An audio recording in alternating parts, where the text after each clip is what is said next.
this is an important stretch. This might not be a glamorous stretch with Houston, Washington, Indy, but Minnesota, Dallas, the Giants, they're keeping the pressure on you for that number one seed. And we all know how important home field advantage is.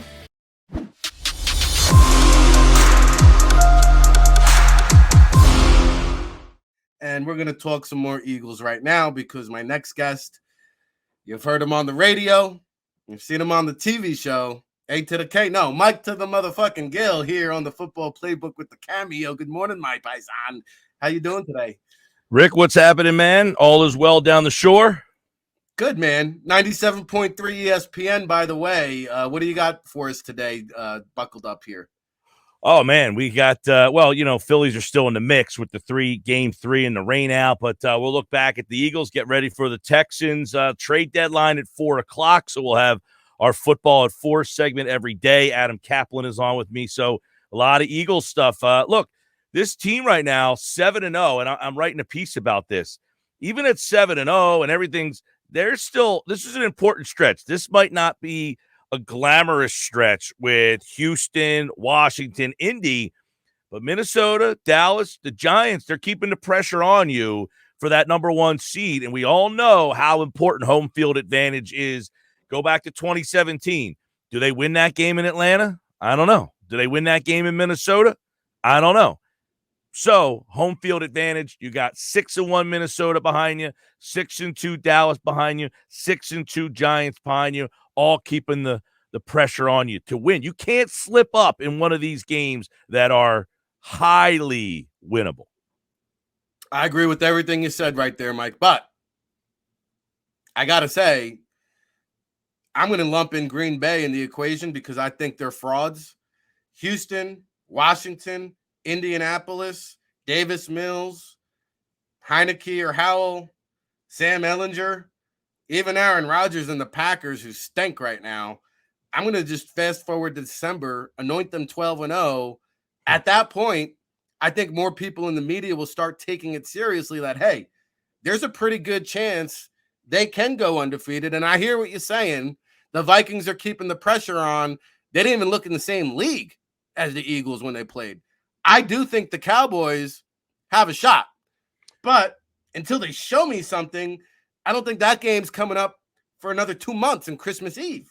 Yeah. So until we get there, I don't think the Eagles are going to be seriously tested. I don't. Until December 4th, Tennessee Titans are playing good football today.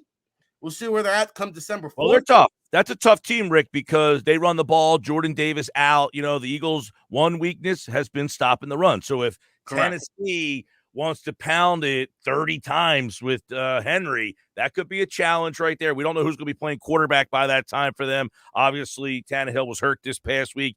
He didn't play. Green Bay, I agree with you. I think the Green Bay, there's just no weapons on the outside that worry me with this defense. I think the Eagles bottle them up.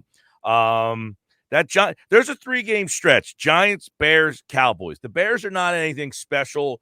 But by that time, I think the kid Fields is starting to find himself. I think the coaching staff is figuring him out a little bit more, what to do with him. They ran for 2+ against Dallas last week, so that's another team that can run the ball. It's going to be cold in Chicago, at Giants, at Bears, at Cowboys. That 3-game stretch, that's and you got Tennessee before that. They can run the ball. Giants run the ball. Bears can run the ball. Cowboys can run the ball. That's a stretch right there that could be telling on number one seed home field advantage. No, I agree. The Sports Bash, Mike Gill with us here on the Football Playbook, chopping it up, breaking it down. You mentioned the run.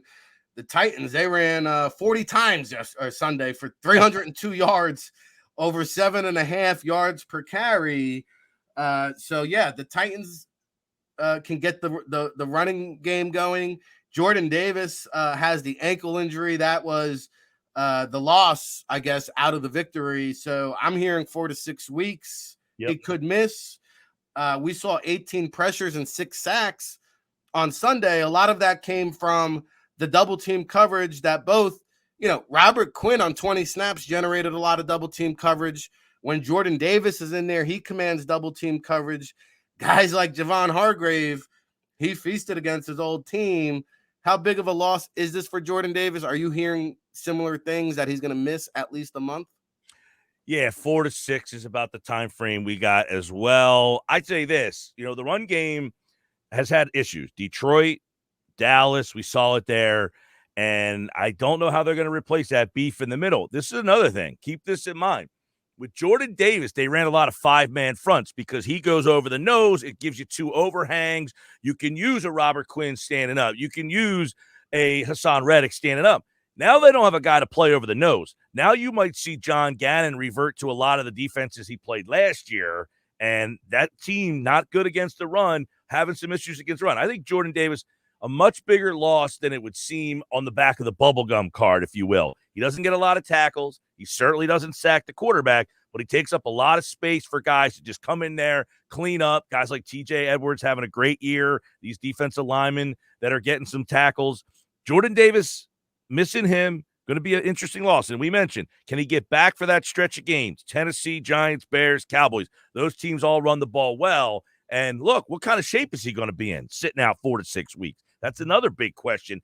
He's already had those questions. I think he's kind of, answered them to some extent, but he sits out 4 to 6 weeks. I know what would happen to me. The freshman 15, I went to West Virginia. I got 25. Hey, well, it's a good point because we joke about it, but at one point of his career at Georgia, Jordan Davis weighed as much as 390 pounds. So to me, even if he misses, let's play worst case scenario, week 14, at that point, the final 3 regular season games just become kind of a warm-up for the postseason in terms of how you're going to use him and execute those 3 and 5 man fronts, those odd man fronts, because prior to that injury, he was trending 19 snaps in the first half. And I think we talked about it when we had you on the air last time. We were going to start to see that shift from Fletcher Cox to Jordan Davis. It was happening right before our very eyes. And maybe, as a rookie, we're going to take our lumps. We're going to have our growing pains. We're going to use them in a limited role, keep the rotation fresh. Yeah. And when Hargrave and Fletcher Cox hit free agency, the Eagles are going to have some decisions to make because, not for nothing, they're not even in the same class, but Marlon T, the M&M boys, Marlon and Milton, not too shabby. They played pretty well. No, they're good. Listen, I thought if you watched the game Sunday, one thing that stood out was Hargrave had his best game. And why is that? Because Davis, you just mentioned, he got more snaps. Hargrave was much more active. Remember last year, Hargrave had like a bunch of sacks in the first 4 to 6 weeks of the season, and then teams shifted the double to him because he was wrecking so much havoc. He got more one-on-one this week than I've seen all year, and he took full advantage of that with a couple of sacks. So I think Hargrave gets hurt a little bit. Their big problem is Jordan Davis is a mammoth man. There's not many mammoth men in this entire league, so you can't replace that. You can't just stick Marlon T on top of the nose and say, hey, gain 50 pounds and go over the center. That's just not possible. So they don't have a definitive replacement to say, go play nose so we could go 5-man front and do what we've been doing. So I think this changes the complexity of John Gannon's defense for the next 4 to 6 weeks. No question about it. Yeah, there's not a lot of people walking the planet as big and as agile or mobile as Jordan Davis. You just don't find aliens, right? No. They call them unicorns. Listen, that's why the Eagles moved up to get this guy. It was so that they can change their defense and allow the guys around Jordan Davis to be the stars. Jordan Davis wasn't drafted to be the star. He was drafted to let everybody else elevate their games, and you're seeing it. Look at the elevation of the games of all these guys. Reddick is starting to just find, and look, keep that in mind, Rick. John Gannon's been criticized a lot. Still, I see people calling out John Gannon. They don't like the defense. You got to figure out what these guys do well. I just got Hassan Reddick. I don't know what his strength is going to be with this personnel. Now I'm starting to see it. I can see and I can feel how I can use him a little differently. Now that I got this guy, what can I do with this guy? You're seeing him. Okay, now I got Jordan Davis. I can use Fletcher and Hargrave next to him because those two tackles are big enough and can pass rush, so I can, use those guys. Graham and Sweat. All right, how can I rotate those guys in and out? Now I got to figure out what to do with Quinn. So there's a lot of trial and error going on here to figure out what you've got, but that's all possible because of Jordan Davis.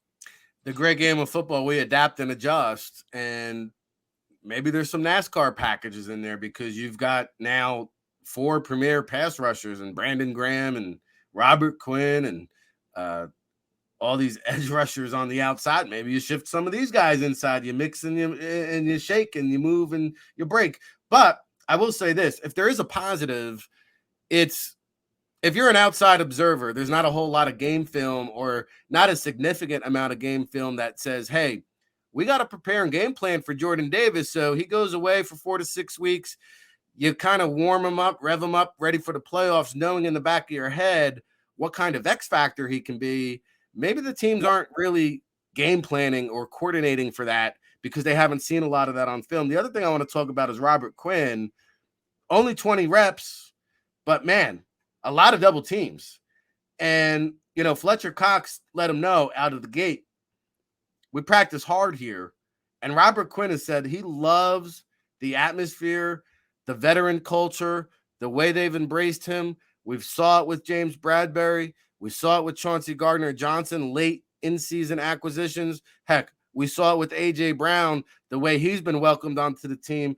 But to me, that's kind of what the secret sauce is here, Mike, on this mystical, magical carpet ride is that Philadelphia Eagles veteran leaders, when you have guys in the locker room like Lane Johnson, Jason Kelsey, Brandon Graham, I mean, these are franchise-type players with the leadership, and then you inject some of these younger pieces, some of these free agent moving parts, and they don't even blink an eye because of the camaraderie and the culture and the chemistry that starts from up top. I got to give Ric Serritella a lot of credit for keeping this team focused because everybody's going to tell you, hey, Mike, they haven't beaten a good team. But guess what?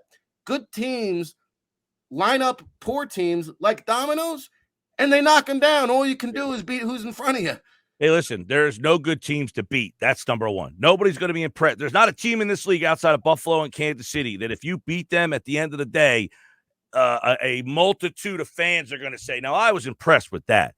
You could beat 30 teams in this league, and you're not going to be impressed by it, right? It's just, that team's not any good. This team's not any good. So you got to get it out of your head that you're not playing anybody. Because look, they've played Minnesota, who's 2 in the conference right now. They crushed them.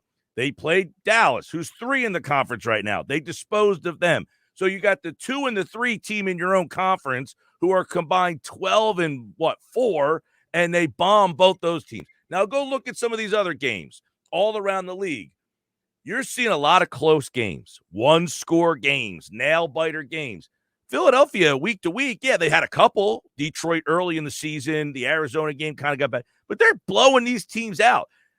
Nobody's blowing teams out the way that they are dominating right now. So, yeah, we're not going to learn a lot about this team until you get to the playoffs. That's the problem.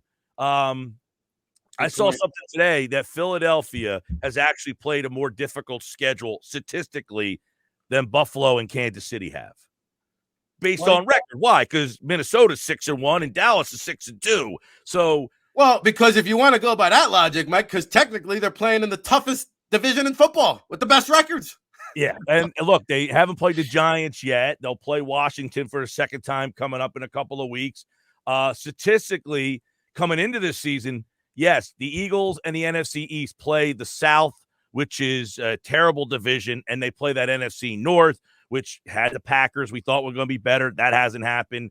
But look, nobody's playing anybody. I see people saying the Eagles are playing the easiest. Everybody's playing the easiest schedule. There are no good teams in this league. Everybody is about as mediocre and average as you can get, and the Eagles are taking advantage of it. Sure, but they're not just taking advantage of it, Rick. They are absolutely putting the beat down on some of these teams, where a lot of teams are struggling through the – look, I think if you look at what the Eagles have right now, we talk about the trade deadline, 4 o'clock today. If they trade for somebody, who's sitting? Like that, how many teams can say, I can't make a trade, or can the Eagles make a trade? Sure. How many teams are bringing in Robert Quinn level player, 102 sacks, 18.5 last year, and don't have enough snaps for him? Man, right? How many teams are making trades where you're saying the best trade for this team is to add an embarrassment of riches? In other words, a third safety, a third corner. Most of these teams looking for trades need trades to add to their 22, their starters, to get to Philadelphia's level. And Philadelphia's saying, we've already got that. We need to add some more to the coffers just to have them in case, break glass in case of emergency. That's a huge difference. It's an embarrassment of riches, quite frankly. We're talking to Mike Gill, the Sports Bash, 97.3 ESPN. By the way, 2009 Broadcaster of the Year. Just thought I'd slide that in there. It's funny, Mike, because everybody thought the powerhouses were in the AFC coming into the season. They said, oh, Russell Wilson is coming to the AFC. And I saw, the Ravens went out and got themselves Roquan, the linebacker from the Bears. Yep. We'll see if they bounce back. But the Bengals look like they're a finished team last night. Quite frankly, after you get past the Bills and the Chiefs, to me, there's like 5 or 6 teams in the entire league that got a realistic shot. And most of them now, Mike, are in the NFC because to me, you're undefeated until you ain't. The Eagles, I got number 1 in my power rankings. Obviously, the Bills and the Chiefs are right there. That's the tier 1 of the NFL. Now, I can justify or argue I like the Cowboys and I like the 49ers. I thought the Cowboys played the Eagles the toughest, and they did it with Cooper Rush. I think what you saw out of San Francisco, as they get healthier, they've still got a lot of pieces missing on that defense. I'm not a huge fan of Jimmy G. We've shown that he can steer the ship, and he's capable enough to get him there, though. Kyle Shanahan, I do think, is one of the smarter coaches. But to me, I'm a believer in Seattle. So I'll throw Seattle. I think Seattle's the team to beat in the West. But, after the Eagles, Bills, and Chiefs, the 49ers and the Seahawks are the better teams. And then where do you go? The Vikings? I don't know. You want to throw Tennessee? We talked about in the mix. I mean, who in the AFC? Is it the Jets? Is it the Dolphins? No. Who's really good in the AFC? There's not too many teams. I was on Birch 365 back before the season, and I told Jody and John, I thought the same thing. I didn't think the AFC was this more powerful conference in the NFC. Now, that's even with the NFC teams that we thought would be good not being good. We thought Tampa Bay would be a Super Bowl contender. They're not. We thought the Rams, the defending Super Bowl champions, would be in the mix. Right now, they're not, and I don't think they're going to be. We thought the Packers would be in the mix. We thought Dallas would be in the mix. We thought Philly would be in the mix. We thought San Francisco would be in the mix. A lot of those teams aren't right now, but that just shows you how bad the AFC has been or how mediocre. The whole league is mediocre. When it comes down to it, Dallas, here's my problem with Dallas. All right. I think Dallas is a really good defense. They are a legit Super Bowl contender. But if they don't win the division and get home field advantage, that defense is small, and they have to play on the road a couple of games for 3 straight weeks, possibly. And can they stop the run for 3 straight weeks in the playoffs? I don't think that defense can hold up for 3 straight wild card division championship round. I think that defense is very good, but that's a pass rushing defense, not a run-stopping defense. And when you get to the playoffs, look at these teams right now that you might be seeing. They like to run the ball. Philadelphia pushed you around. You got pushed around by the Bears last week. The Giants like to run the ball. I don't know. You might be able to beat 1 or 2 of them, but can they beat 3 of them in a row? I think that defense wears down. That's my problem with Dallas. I think they're talented as much as anybody in the NFC. I think getting Dak back, I really think they should go Pollard as the feature guy. Use Zeke as more of your short yardage, mix him in for a series late in the game, wear down a defense. But Pollard gives that offense much more explosion. And if they did that, I think Dallas is possibly the most dangerous team in the NFC. Could be scary in Big D, no doubt about it. And you're right about the running point for their defense because Eagles, their offense is on a historic pace. They have probably the best running offense in the league. Dalvin Cook of Minnesota, while statistically speaking, might not be amongst the league leaders this year, he's one of the good ones. Oh, by the way, their backup, Madison, is pretty damn good too. Yep. Seattle, Kenneth Walker is kind of emerging into his own man. That kid's a beast, man. That kid's he's the real deal. And we saw what CMC can do now in that San Francisco backfield. So I think no matter how you slice and dice it, yeah, every week in the playoffs, Dallas is going to face a pretty damn good running team. Yeah, Dallas is what? 1, 2, 3, 4, 5, 6, 7, eighth in the league. Eighth worst team in the league against the run. That to me is their bugaboo.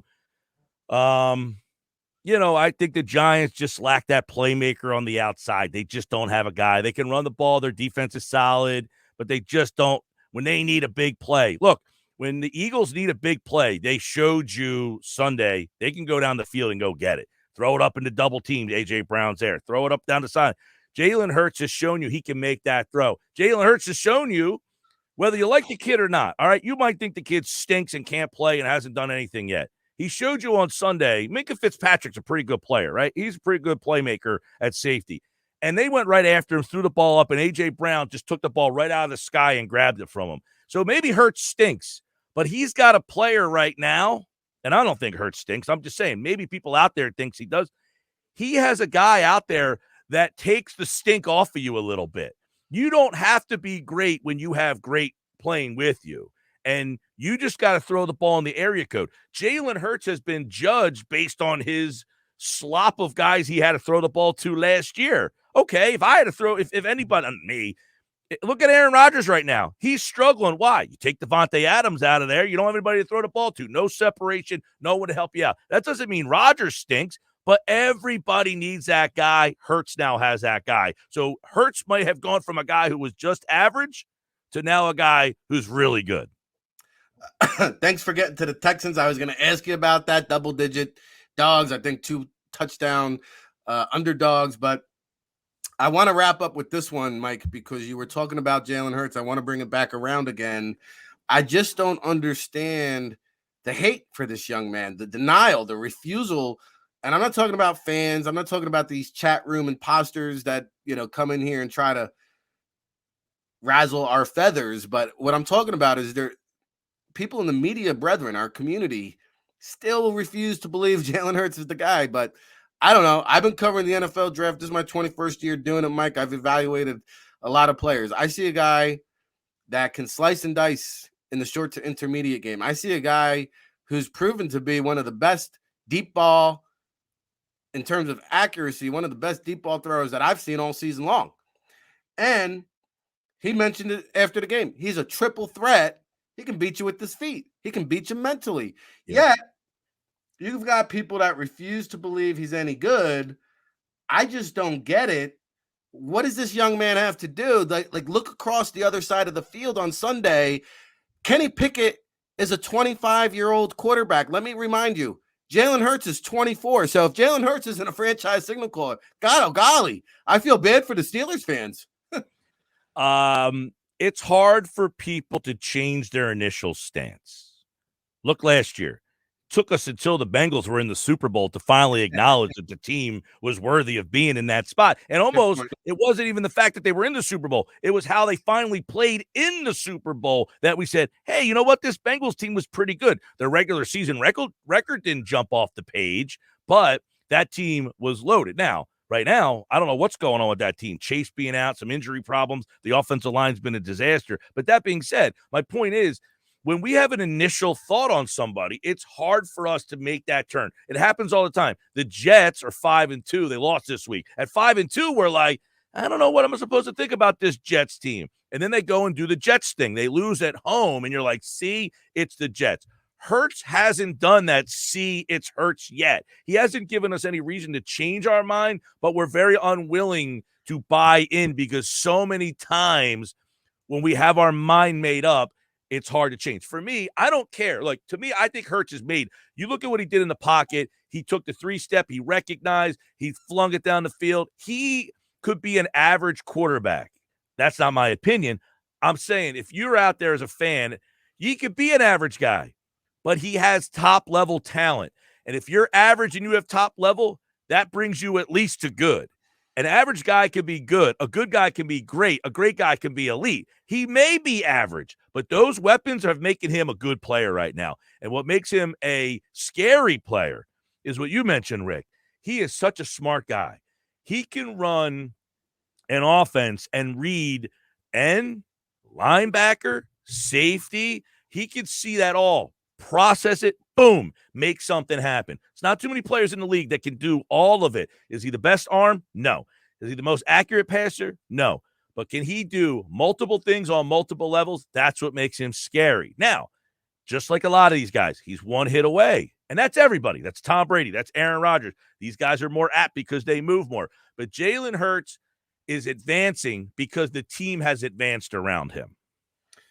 What I love about football, Mike, is hard work beats talent. That's what's so fascinating about the NFL. That's why they play the games. That's why any given That's Sunday. a great point, though, Rick, is all these guys, talent-wise, are about the same spot. What separates you and puts you to that next level is how much work I put in. When we get drafted, we're all right here. I might have better arm talent. He might have better legs. But who thinks the game and practices it better, that takes you from here to here. That's why Jeff George doesn't make it. Ryan Leaf doesn't make it. And guys like Peyton Manning do make it. Peyton Manning doesn't have uber-talented arm, uber-talented legs, but he works harder than Ryan Leaf. He works harder than Jeff George. That's where Hurts is right now. Hurts and these guys, they're all here. Hurts thinks the game better, and that puts him on another level, and adding A.J. Brown doesn't hurt. I love talking football with you, Mike. I'm going to leave you on this note. That is why, by the way, if I'm building a team, you know, I told this story last week briefly. Lincoln Riley told anybody and everybody who would listen, Jalen Hurts ran that Oklahoma offense more masterfully than Baker Mayfield or Kyler Murray. Nobody wanted to believe Lincoln Riley. Yeah. And here we are. Jalen Hurts is just outworking everybody to the point. I'm going to leave you on this. And I hope you ask Adam Kaplan at 4:00 on the Sports Bash, by the way, 97.3 ESPN from 2 to 6 with Mike Gill. I would love to get Adam Kaplan's opinion on what I'm about to say. And I'll leave you on this because I know we got to go to the commercial. But if I'm building a team from scratch, I'm at the point where I want to build my organization around Jalen Hurts, not Lamar Jackson.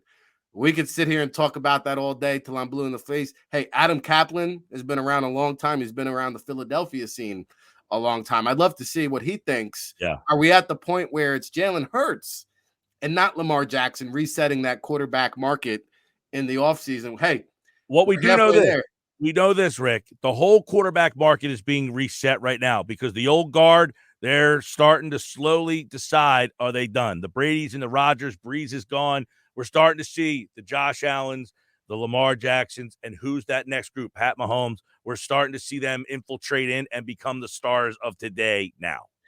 Yeah, and I will add Burrow and Herbert are going to be up for extension soon. You could argue Hurts has had more success than Justin Herbert as a pro. I say all the time, Herbert, can you get me to the playoffs one time? Just saying. Can you get me there? That's Mike Gill. Hopefully you can pick up that conversation with Kaplan later on at 4 with the Sports Bash 97.3. Mike, appreciate the cameo. I'm sure we'll chop it up and do it again soon. All right, Rick. Take care, bud. All right.